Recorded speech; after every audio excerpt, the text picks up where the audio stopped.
தமிழ் மொழியை இன்று நாம் போராடி காக்கின்ற நிலையிலே இன்றைய தினம் கூட இருந்து கொண்டிருக்கிறோம் என்பதை நாம் கவனத்தில் வைத்துக் கொள்ள வேண்டும். ஒரு மனிதனுக்கு தாய் மொழி என்பது விழி போன்றது. கல்வியை கூட கண் போன்றது என்பார்கள். ஆனால் மொழி கண் போன்றதல்ல, மொழி என்பது உயிர் போன்றது.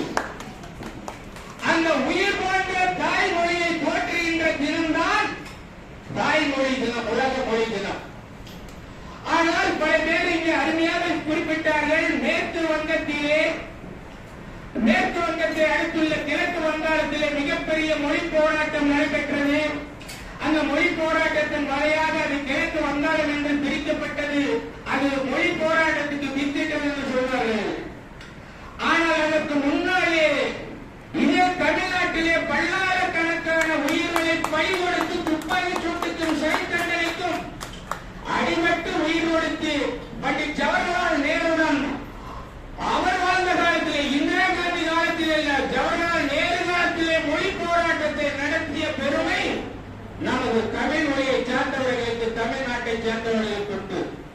அதனால்தான் பாரதியார் முன்னே சொன்னார், எங்கள் வாழ்வும் எங்கள் வளமும் மங்காத தமிழ் என்று சங்கியம் முழங்கென்று முழங்கினார். அது மட்டுமல்ல, பிறப்புக்கும் எல்லா உயிர்க்கும் என்று திருவள்ளுவர் எழுதி வைத்தார். அன்றே உலக மக்கள் அனைவரும் ஒன்றுதான் என்று.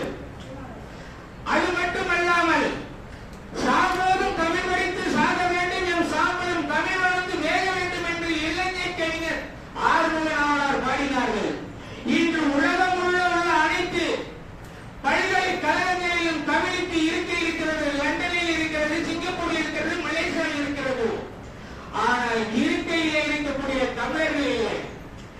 எனவே நாம் தமிழை வளர்க்க வேண்டும் என்பது, தமிழ் மொழிக்காரன் என்பதை அடையாளம் காட்டுவதற்காக வேட்டி ஏற்றிக் கொண்டும் கோவிலே கொண்டு திருநீர் அணிந்து கொண்டு இருப்பதானால் மட்டும் தமிழ் வளராது.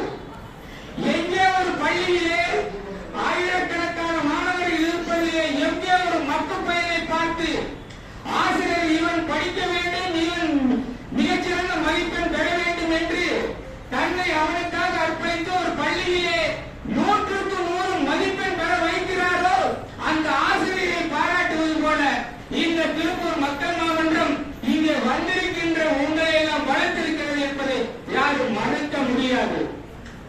அந்த வகையிலே சிறப்புமிக்க இந்த நாளிலே தங்களுடைய அறிவுமிகு கருத்துக்களை உங்களுக்கு வழங்க வந்திருக்கின்ற அனைத்து கவிஞரையும் வருக வருகவன வரவேற்று, இங்கு இருக்கின்ற அனைத்து கவிஞர்களின் மட்டுமல்ல அந்த தலைவர்கள் எல்லாம் திருப்பூர் மக்கள் மாவட்ட தலைவர், பொருளாளர் செயலாளர் நாராயணசாமி, ரங்கசாமி, அம்மா எட்டுமதியோட சிவகாசன், குமாரசாமி, ஆலப்பாப்பா மற்றும் தமிழ்நாடு அரசு சிறப்பு விருது பெற்ற நறுமுறை சந்திரசேகர், இப்போது உள்ளே வந்து நுழைந்திருக்கின்ற அருணாச்சலம், இப்படி பலதரப்பட்டவர்கள் தமிழை வளர்த்துக் கொண்டிருக்கிறீர்கள்.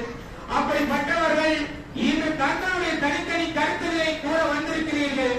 அந்த கருத்துக்களை தெரிவிக்கின்ற வகையிலே அடுத்து பட்டிமன்றம் நடைபெற இருக்கின்ற காரணத்தினால் ஒவ்வொருவராக அழைக்கின்றேன். உங்களுடைய கருத்துக்களை இங்கே மேடையிலே வழங்குவதை அன்புடன் கேட்டுக்கொள்கிறேன். முதல் கவிதையாக, சிறப்பான கவிதையாக, முத்தான கவிதையாக